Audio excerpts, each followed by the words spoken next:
Welcome. Thank you for joining us for First Person Conversations with Holocaust Survivors. My name is Bill Benson. I have hosted the museum's First Person program since it began in 2000. Thank you for joining us today. Through these monthly conversations, we bring you firsthand accounts of survival of the Holocaust. Each of our first person guests serves as a volunteer at the museum. Holocaust survivors are Jews who experienced the persecution and survived the mass murder that was carried out by the Nazis and their collaborators.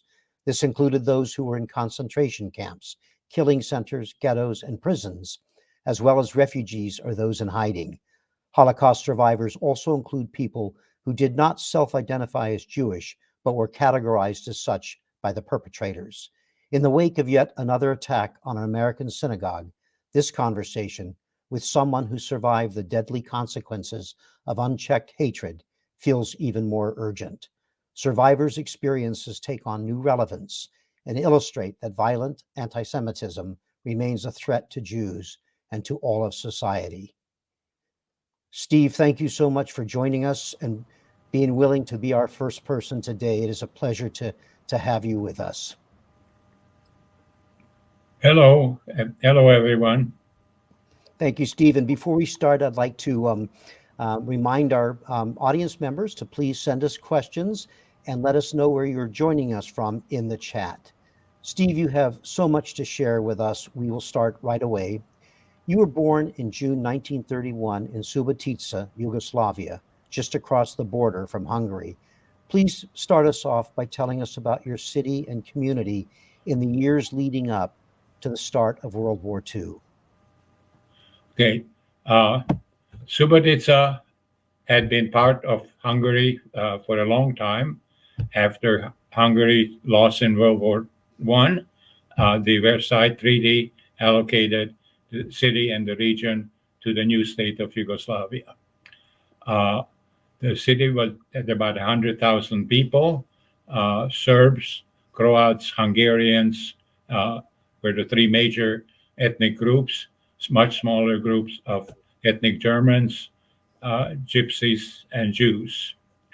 There were about 6,000 Jews in the city, roughly divided about 4,000 belonging to what was called a progressive community in practices similar to what something like the modern Orthodox these days. And the rest were very small congregations of Orthodox and ultra-Orthodox Jews. The place was not always very peaceful. We as children liked to go to the soccer games round robin between the three ethnic groups, not to see the actual play, but to see the mounted police storm the field when the fans became engaged in infighting. So the Jewish community was largely associated with the Hungarian group, Hungarian-speaking group. My family was not particularly observant. Here is my family, mother, father, my sister, and I. My father wanted to have a small vineyard, and this is the tenant's house on the vineyard. And we are inspecting the rabbit hutch. This was taken in the spring of 1941, just weeks or before the Hungarian, right before the occupation. I'm sorry? Oh, right. This was taken right before the occupation by the Hungarians, right? Yes. Yeah. Steve, tell us about your father, who we see here in that picture, of course. Tell us about his newspaper work.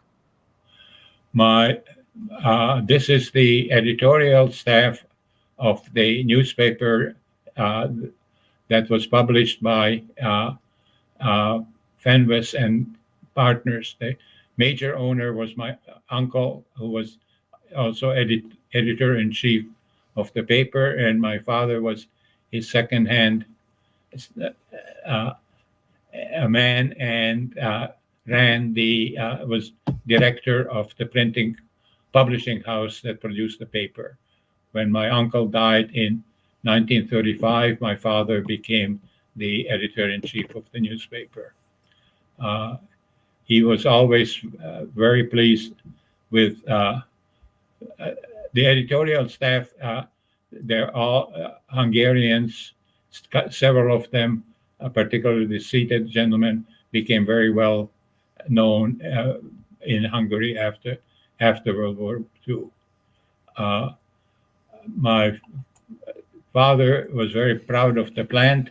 In particular, he was very proud of the huge printing press that he bought in Austria as a piece of surplus property during the hyperinflation right after the war. It was a huge plant that never worked, and there was a whole series of mechanics that had to be kept at hand to fix the machine so that the paper could be produced. That is an impressive bit of equipment, I must say, so I can see why he was so proud of it. Yeah. Steve, tell us about your mother. My mother was a graphic artist, educated at the University of in Budapest. Afterwards, she did extensively travel in Austria, then Italy, and then France. She did a lot of commercial work, very few fine art paintings, but a lot of lithographs and etchings. And this is her self-portrait out of a sketchbook sheet with women in hats. But she displayed herself in one of them, and I always think that's the sunniest self-portrait of her. And her name was Clara, right? Her name was Clara Gary. Yes. This is a lithograph of the castle at Fontainebleau in France. She did sketches on her travel, and then she converted them into reproduced them as lithographs and etchings. The family lore was that my parents became acquainted when my father hired her to do artwork for the newspaper, including the new headmast of the paper after the paper name had to be changed when Subotica went from Hungary to Yugoslavia. She continued to do a lot of commercial work. She had a few exhibitions, but she was not active as an artist. When she was very active in art education of my sister and myself, leading us into all kinds of techniques and study of art. Stephen, you also had a sister. Will you tell us about Etsy? Well, here we are. My sister Esther was 2 years older than I, well known in all over town for her long braids. This is also taken in spring of 1941. She's the insignia on her school uniform identifies herself as second-year student in the high school, namely sixth grader. That is such a lovely, much more outgoing than I. But she was. We fought often as children, usually for territorial reasons in our shared playroom. But we also did a lot of things together throughout our lives until she passed away some 6 years ago. That is a very lovely photo, a very happy photo. Steve, tell us a little bit about what daily life was like for you and your sister prior to the occupation. Well, I should say I lived a very happy upper middle class life. Our family servants were a cook, about whom will talk later, maids, a German governess, so that we would learn proper German rather than the rough Swabian spoken on the streets, and the chauffeur. Before you say, aha, all this wealth, keep in mind that Yugoslavia was a dirt poor country, and the social convention of my parents' level was that if you could afford a car, we had a car, maybe there were 100 other cars in the town, if that many, you could also afford to support another family by hiring a chauffeur. So we had a very rich life, lots of parties, lots of places of entertainment. Two movie houses was a big thing. Theater, ice skating rink, and the winter recreational swimming in a nearby lake. It was a very comfortable and exciting life with lots of things to do. And of course, Steve, that would all change profoundly. On April 6, 1941, the Axis powers involving German, Italian, Hungarian, and Bulgarian military units invaded Yugoslavia, and 5 days later, your hometown was occupied by Hungarian forces. Hungary had anti-Jewish laws and regulations similar to those in Germany, which severely restricted Jewish life. Please share with us what happened to you and your family on the first day of the occupation. On the first day of occupation, a Hungarian officer with a drawn revolver expelled my father from his office. The plant and newspaper were confiscated, and an Aryan administrator was appointed who made a formal statement that his intention was to pauperize the family, which he very successfully did. Mm-hmm. And so by law, all the employees had to be discharged. Jews could not employ Gentiles. Our German governess didn't even wait for that. On the very first day, she marched out of the house, declaring that she was not going to spend another night in a Jew's house. So that was the beginning of a very constricted life, with further and further pressure of humiliation coming from the Hungarian government.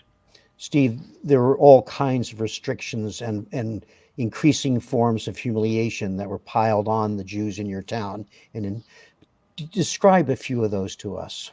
Well, every month there was a call. Something had to be either was confiscated and had to be carried over to the police station, or some further restriction. All of them intended to humiliate and expose the people to the rage of the community around them. For me, in terms of entertainment, movie houses were closed. The popular local beach was closed to Jews, but the most severe restriction was schooling. Hungary, from 1920s, had a law limiting the representation of Jews in places of higher education. That included academic high schools.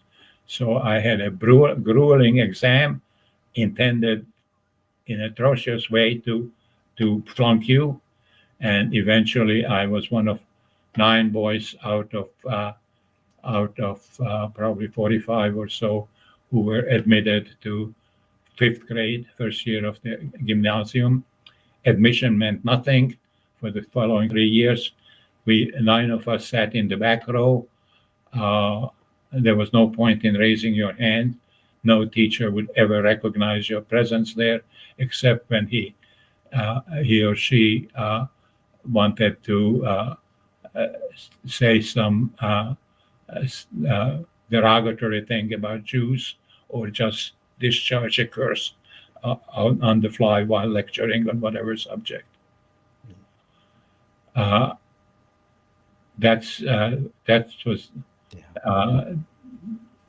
was very difficult to live with. My father became quite ill from all of this, and the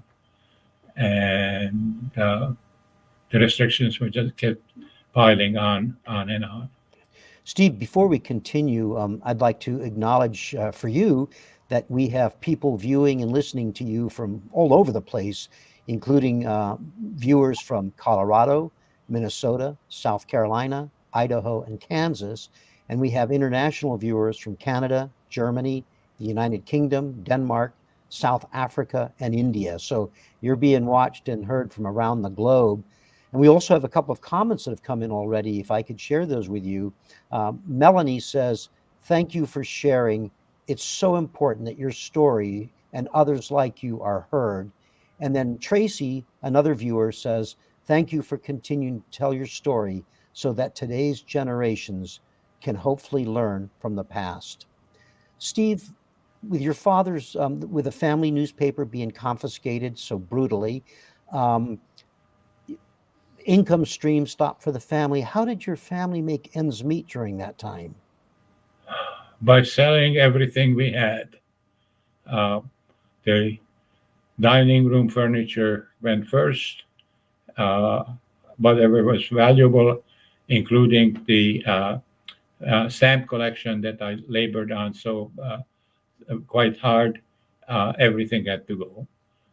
It was not unusual for my mother to go to the market with a couple tablecloths in her basket and return with a basket of fruits and vegetables and occasionally a piece of meat. That was the norm. Steve, as it became clear that Nazi Germany would lose the war, Hungary attempted to negotiate peace with the Allies. As a result, in the spring of 1944, Germany moved quickly to occupy Hungary, including Subotica, your town. Tell us what happened to your father and how conditions for your family changed when the Germans occupied your town. Well, just to put it in context, 600 German troops constituted the occupying force in Hungary. Within 5 or 6 weeks, 300,000 Jews were deported to Auschwitz.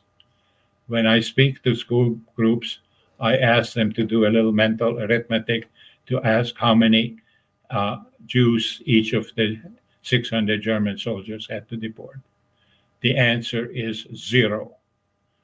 They sat in their barracks. The Hungarian state police had a worked out plan, rehearsed with a mini pogrom just south of Subotica, and in a matter of weeks, taking region by region, they collected and deported everybody, all of the Jews from except for Budapest. Admiral Horthy stopped them. So we were forced to leave the home and go into a ghetto. Steve, tell us about your father's arrest. A few days after the German occupation, very early one morning, my father was arrested by a group of Hungarian plainclothes policemen and taken away. We watched him go from the window with his health and his condition. None of us ever expected to see him alive again. They were taken to a nearby village, and from there we lost track of him for the duration of the war. Mm-hmm. And then, of course, you were forced to leave your home. Tell us about that. Yeah, that's one of the darkest days of my life. I don't know how the event was advertised, papers or whatever, but the fact is that we lived on the second floor, and as we were leaving as per the orders and descending the staircase, every rung in the staircase was occupied by a person waiting to get in the apartment and ransack it. They were yelling at us, cursing us, screaming at us, spitting at us as we trundled down with the little bundles. And I assume these included neighbors. I presume I did not have, Yeah. I didn't look up. Right. I never saw their faces. I just felt their spittle on my face. Unbeknownst to us, our former cook, whom we had to let go 3 years ago, was with the crowd. She went in and very methodically collected my mother's recipe book, a diary of my mother's from her bedroom, and in her former studio, stuffed a big cardboard folder with as much artwork on paper as she could, and carried it away and returned it to us after the war. Including the art that we just saw a few minutes ago, Including of your mother's. right, Yeah. right. Steve, so once you were forced out of the house and it was ransacked and your father was gone, where were you and your family sent? Into a small transition camp set up in a nearby village where the Jews from the region were collected, and then from right there lined up in front of a row of railroad cars and packed into the box cars, 80 people to a box car.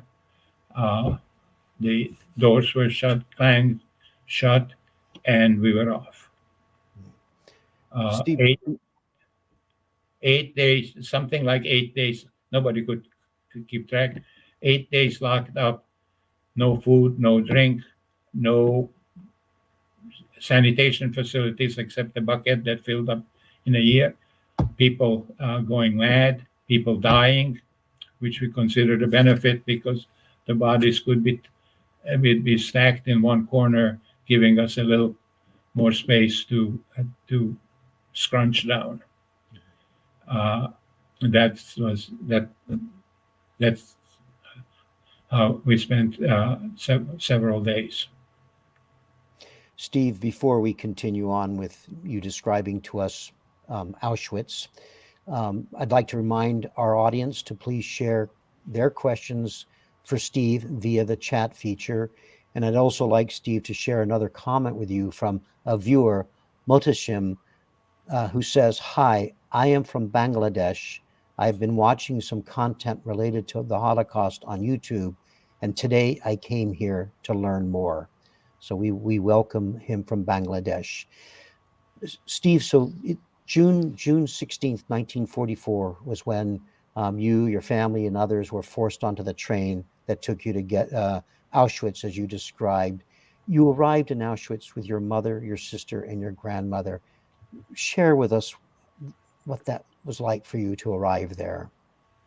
Well, we didn't know where we were anytime in this trip, except we had the sense that we were crossing the Carpathian Mountains, and deduced that we were being shipped into occupied Poland.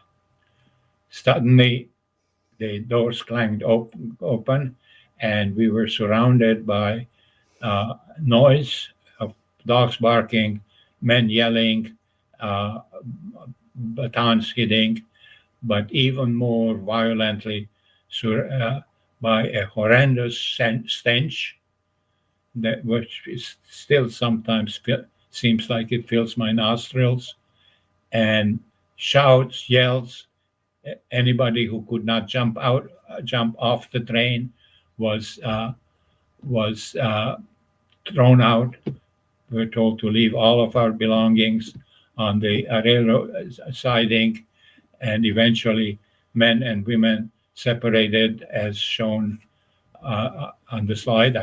This definitely can't be our group, but there were trains arriving daily.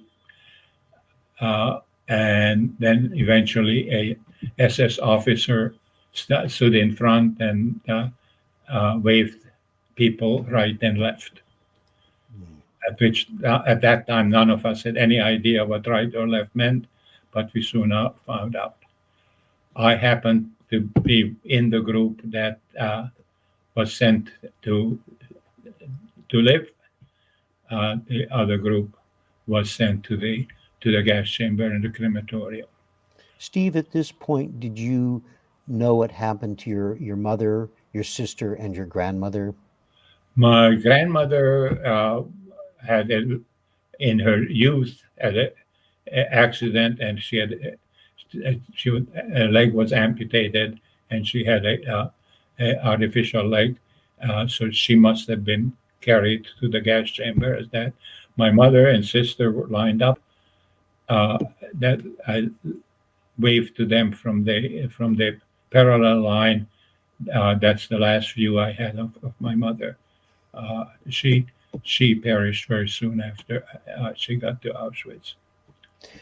Steve, Auschwitz, which is located in German-occupied Poland, consisted of multiple camps, including a killing center at Auschwitz-Birkenau. What were conditions like in Auschwitz, and what was daily life like for you in the camp, and what happened to you on that first day?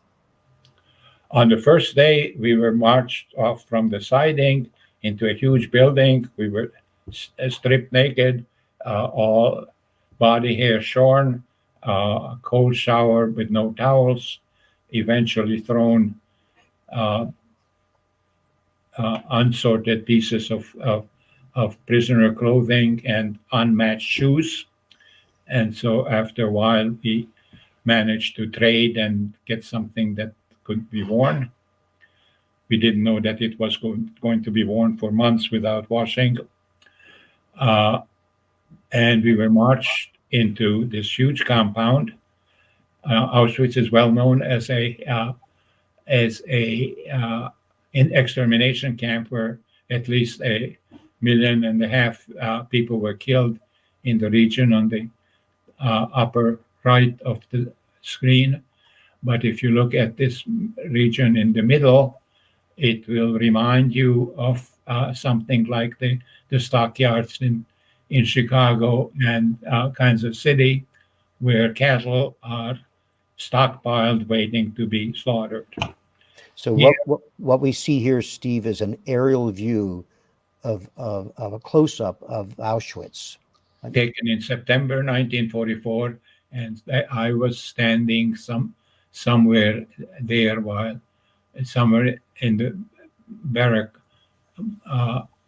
marked by the white signal. If we could just spend a moment here, Steve, just to reiterate what you said.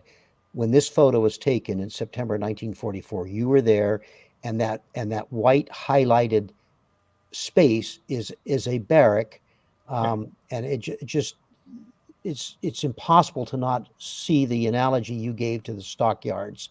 Just thousands and thousands of people in there. How many were in that one barrack that you were in? 1,000. 1,000 in that one barrack. Okay, so Auschwitz, beyond the killing center, was this stockyard where inmates were stocked to be lined up for inspection as German officials, military and civilian, came to select suitable slave laborers available cheaply to be worked to death. That was the function. The people who survived Auschwitz are those who in 4 or 5 days managed to get out on an outgoing transport.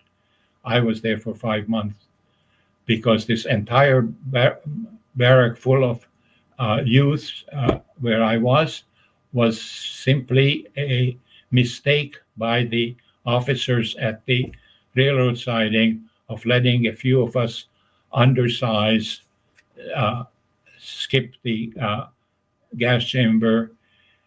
And of course, if any self-conscious manager of a plant or quarry or mine looking for cheap slave labor who could do hard work obviously bypassed 15, 16 year 13, 12-year-old kids and didn't bother, went on to one of the other barracks to select prisoners.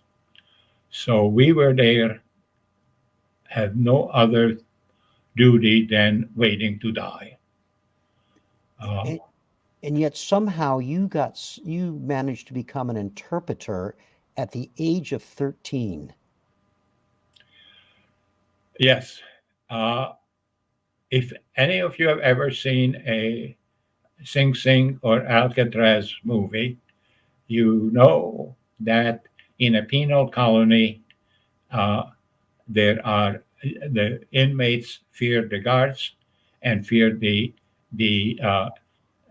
internal people who are in control.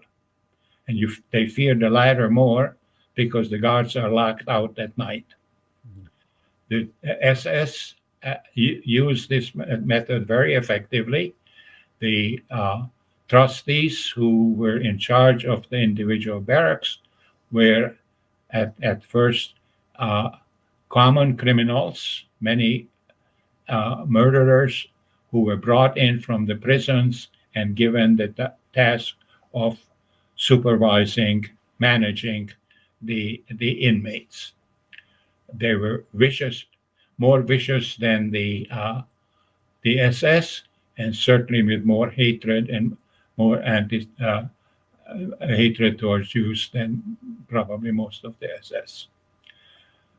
Their mode of conversation with an inmate was through a whip or a baton, and in our barracks with the young kids, the normal outcome of a conversation was that the other person was dead from the beating administered as part of the conversation.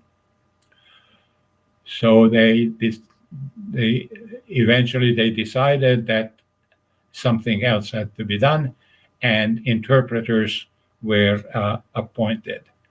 I was fluent enough in German to become one of those interpreters.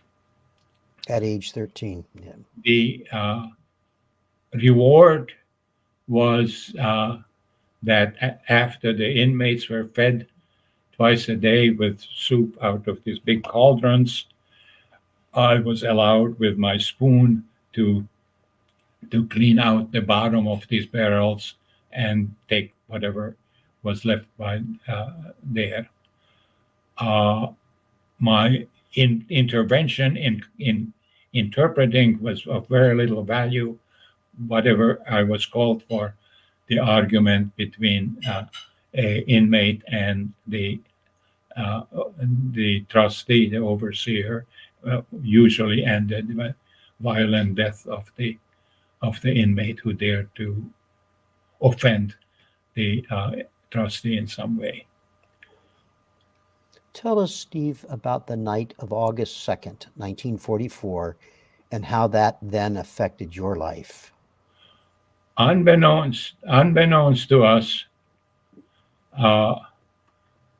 in the barrack that I showed you, 2 compounds further north was the Gypsy compound. Several thousand Gypsies, older men and women and children under horrible conditions were living in these barracks. They didn't have to stand for the morning and evening roll call, but they lived in miserable conditions. And on that night, in one night, they were exterminated. We were locked into our barracks. All of the camp was on a lockdown, and we heard the screams, the shouts, and the repeated shots. And the following morning, when we were allowed out, two compounds over, we could see inmates cleaning, emptying the barracks, and eventually whitewashing them. That was a momentous day for me, because that was the day I stopped preparing for my own death. Up till then, there was certainty that no kid from our barracks will ever be picked out and allowed out and would not die there in Auschwitz of starvation. Because with this change in the camp, the SS authorities decided that the German criminals were just not bright enough, clever enough to impose discipline, and they replaced all of the criminal overseers with political prisoners, most of them communists who, they knew one thing, knew how to organize. So in our compound, all of the overseers became Polish political prisoners. One of them came over to our barrack and said he was looking for an interpreter who could interpret with Hungarian, Polish, and German. Now, coming from Yugoslavia, I knew that Polish was another Slavic language, and the reason that it could not be too different from Serbian, which I had in school, and so I volunteered, and he accepted me. It turned out that Polish was quite different. It took me quite a while, with the help of several of the overseers, to learn Polish, but I became working for the Polish political prisoners. They made it's clear that they are a resistance organization, and that working for them requires the same commitment to fight, to resist, and to work towards freedom as they themselves had. So they gave me my life back. I had a purpose. I had something that I could fight for, and that's what I did for the rest of the years and the rest of that year in concentration camp. And so you were part of an internal resistance then, Yes. inside Auschwitz. Tell us what kinds of things you were doing. Okay, two things: legal and illegal. Legally, it was my job as an interpreter to meet a German official, escort him to whichever compound he was directed to, serve as an interpreter while he interrogated and chose slaves for whatever trade he represented. That was a big responsibility. You quickly learned to embellish the responses.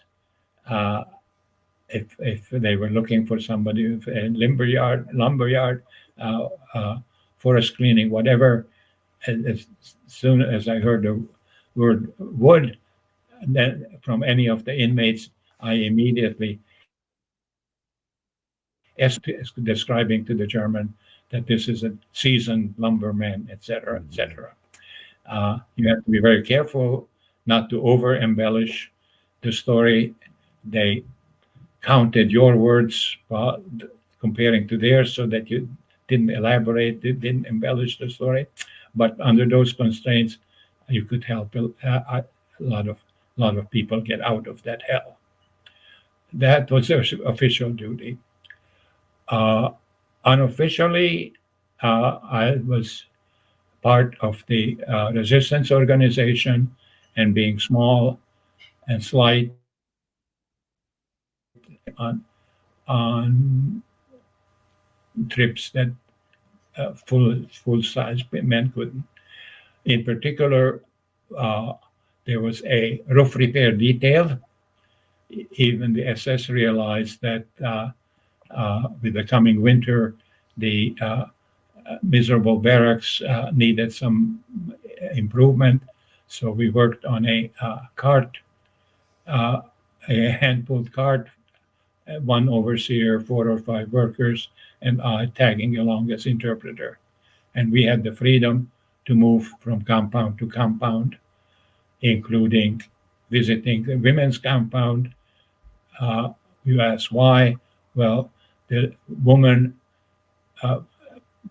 political prisoner overseer in that of one of the barracks in that compound had been the pre-war girlfriend of the Polish couple that led our group. So we frequently made social visits there.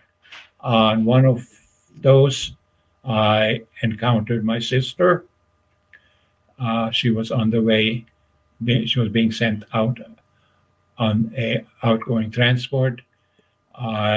She told me that she was separated from our mother immediately, but that she understood from others that our mother's condition became worse and worse. And one morning she was carted away with the night's dead and directly taken to the crematorium. That was normal practice. There was no point of wasting another dose of cyclone gas on people who were mentally, emotionally already dead. So I eventually cashed all my black market goodies to make sure that, and I got her a sweater and scarf before we went out. A sweater and a scarf to help her as she left. Yeah. Steve, I'd like to bring in a video question that we have from a student, Annalise, from Bethesda, Maryland. Let's hear from Annalise. My name is Annalise, and I go to school in Bethesda, Maryland. As you were such a young teenager when Germany invaded Hungary and occupied Yugoslavia, and you were sent to a ghetto and a transit camp and finally Auschwitz, was it difficult having so much responsibility placed on you as an interpreter when you were only 13 years old? Annalise was asking the very question I know that's on my mind. Was it difficult having so much responsibility placed on you as an interpreter when you were only 13 years old? I was never aware of, bothered by mundane things like responsibility.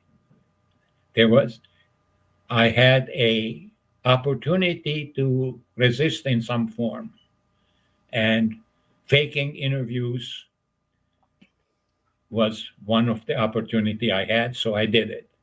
So I understand the young lady's question, but this was not a normal world. Mm-hmm. Here, if you had a chance of doing anything contrary to the rules, you did it, even knowing that any encroachment was punishable by death. That didn't matter. You did it. You did it. Steve, you managed to get out of Auschwitz. How did you do that? The resistance organization simply smuggled me out. There was a transport that they thought was safe. They asked an inmate in line whether he would change places with me, and they assured him that they would get him out on another safe transport. We changed places. I went through the processing line, got myself tattooed. By that time in Auschwitz, only outgoing inmates were tattooed. another train ride, a little more comfortable. At least once a day, we were let out to rest, stretch our legs, and there was some substitute coffee or maybe a piece of bread. And so we eventually the train stopped at a place that said neither or shell, and we got out, and that was the first introduction. What was Nieder Rochelle? Tell us about your arrival there. Nieder Rochelle was a very small camp, no more than 700 inmates, attached to a Focke-Wulf, to a plant producing wings of Focke-Wulf fighter planes. Later on, when I read about it, I was surprised that the camp was opened only in the spring of 1945. 1944. Yeah. That's when, by that time, the big, heavy military installations were bombed to smithereens, and so Germany decided to regroup and divide the work into very small units connected by railroads and revive the construction. It never worked. Eventually, the railroad was bombed, and we couldn't get pieces, and we couldn't ship out our wings. But anyhow, okay, let me say something about the arrival. The SS command gave a speech which essentially said everything is punishable by death. The German foreman gave a speech insisting that the precision and punctuality were the most important things. And then a translator translated these speeches into Hungarian. The majority of the inmates on the transports were Hungarian Jews. Then something weird happened. The foreman recognized me in the group, walked up to me, and in a loud voice said, "What are you doing here? I did not select you in Auschwitz." I had been his interpreter in Auschwitz. Well, the resistance organization in Auschwitz drilled me for situations like that, like presidential debate candidates are prepared for their questioning, except this was not one of the questions that they had anticipated. So quickly I collected my thoughts and said, "Well, sir, with this many new inmates, they thought that you would need another interpreter," never specifying who they were. And he said, "Oh, that's a good idea," and walked away. He and the German civilian workers accepted me as an interpreter. The SS never did. They never wanted to deal through me. We were led into the camp with obviously much better conditions than Auschwitz. We got our first meal, warm meal with some taste. And the interpreter and another inmate sat next either side of me, really crowding me in, and started asking questions. Who was I? Where did I come from? How come the foreman knew me? How come my prisoners' clothes were more fitting than the others? So I answered the questions. That night, they led me to the room of the capo, the overseer, who was German, had been in concentration camps since 1933, and he was the leader of the pack. They started questioning me. One of the orderlies was Gypsy. He had heard some rumors about the Gypsies in Auschwitz, but didn't know much more than that. I explained the situation to him, what I saw, and there were Soviet prisoners of war in the camp, represented in the small group by a cavalry officer. The Germans did not honor the Geneva Convention with respect to prisoners of war, and the Soviet soldiers were in the camp with us.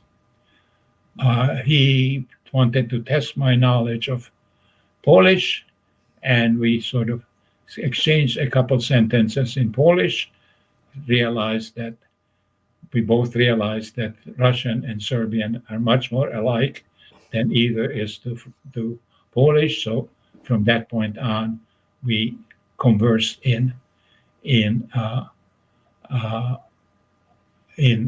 this mix of Serbian and Russian, and so I was accepted in the resistance organization. As I said, the plant we worked 14 hours a day, 6.5 days a week. Strenuous labor, I won't say hard labor, strenuous labor. I worked on the inspection line, inspecting the rivets in the wing. Whatever could be stolen was stolen. We never used the word. It was always liberating was the word. We liberated scraps of aluminum. We liberated tools, anything that can be converted into weapons. And at night, there was continuous activity of doing things for exchange trade with the civilians. Jewelers were very good at that, making weapons, and so on. So it's a very exciting life. Steve, before there's so much more you could tell us about your time at Nida Rochelle, including things like that in the midst of all that, some of the older inmates felt that the few youngsters there like you still needed to get a little education. So at night, in the middle of everything else, you were being schooled in geometry, algebra, in history, in geography, and even English, I think you said to me. But French. Steve, you remained at Nida Rochelle camp for 6 months, from September 1944 until April 1945. As the Allies approached, you and your fellow inmates were forced on a march. Tell us about that. Yes, on April 1, 1945, we were marched out of the barracks. Took 11 days to reach the main concentration camp at Buchenwald. Laggards were falling behind.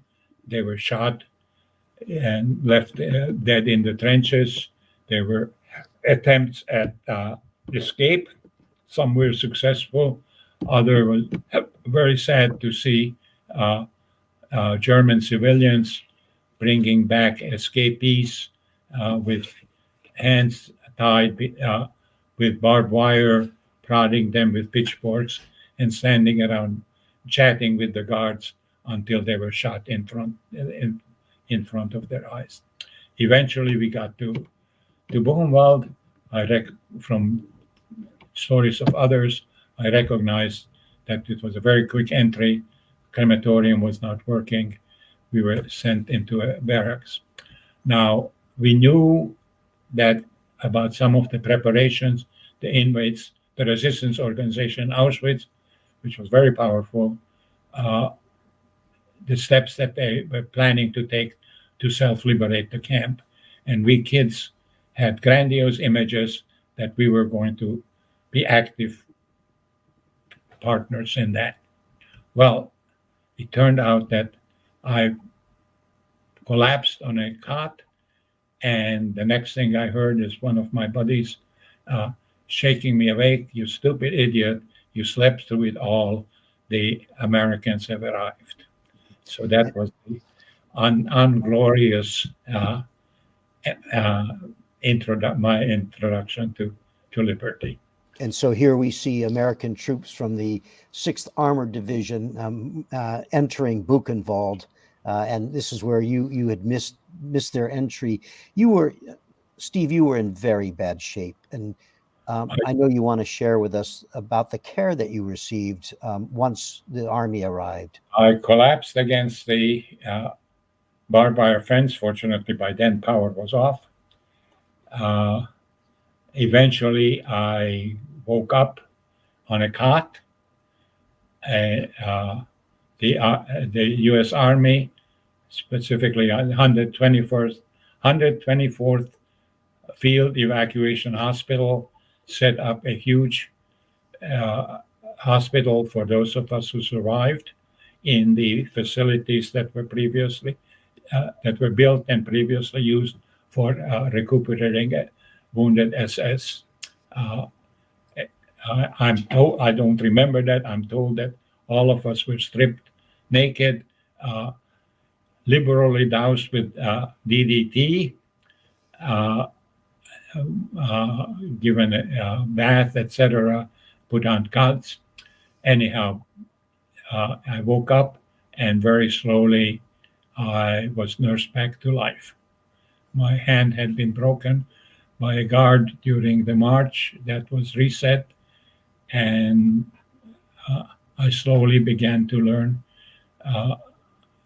simple things like cleaning under the fingernails or how to use a knife and fork again.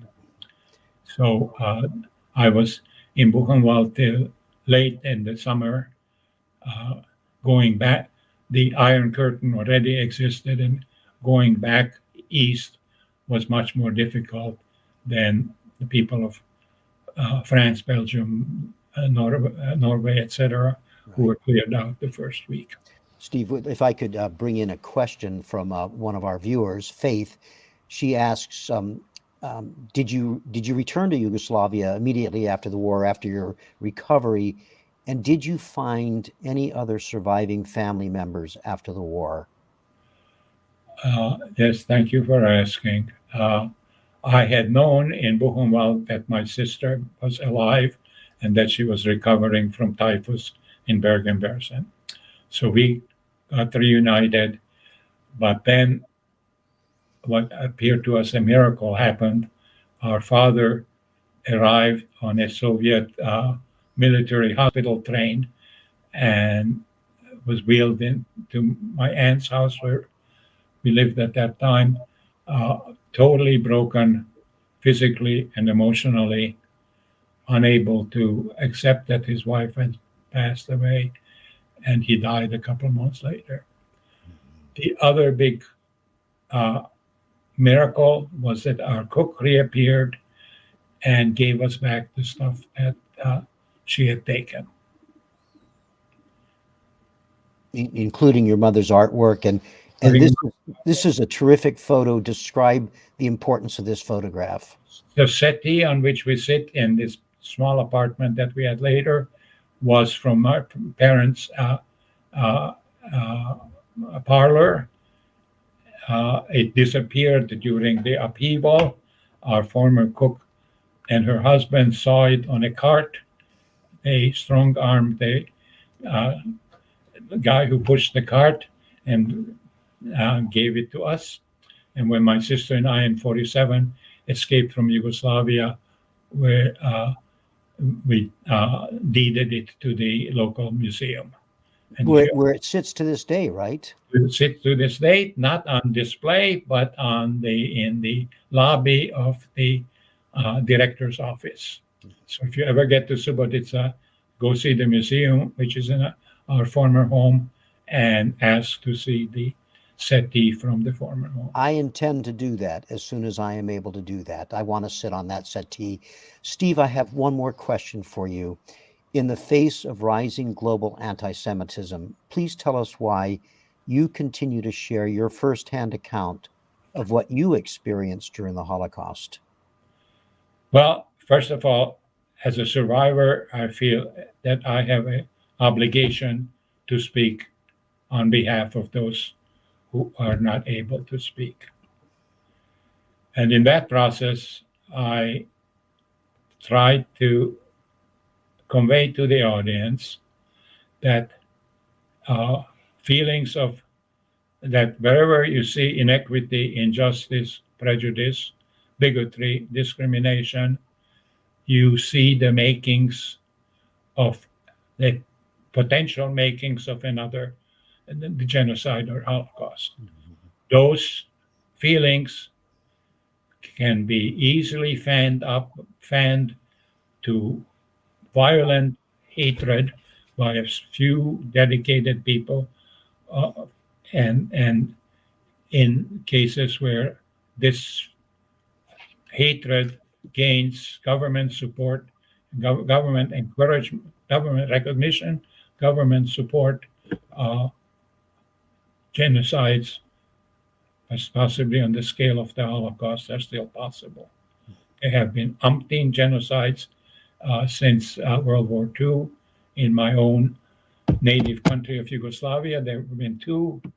In Bosnia and in Kosovo, it's occurring all over, has been occurring all over the world. So whatever I can do to make you realize how these hatreds can be fanned and turned into genocide, I try to do so. And Steve, you do it extraordinarily well. Brilliant, in fact. It's so important that you continue to do this. Thank you for doing it for us today.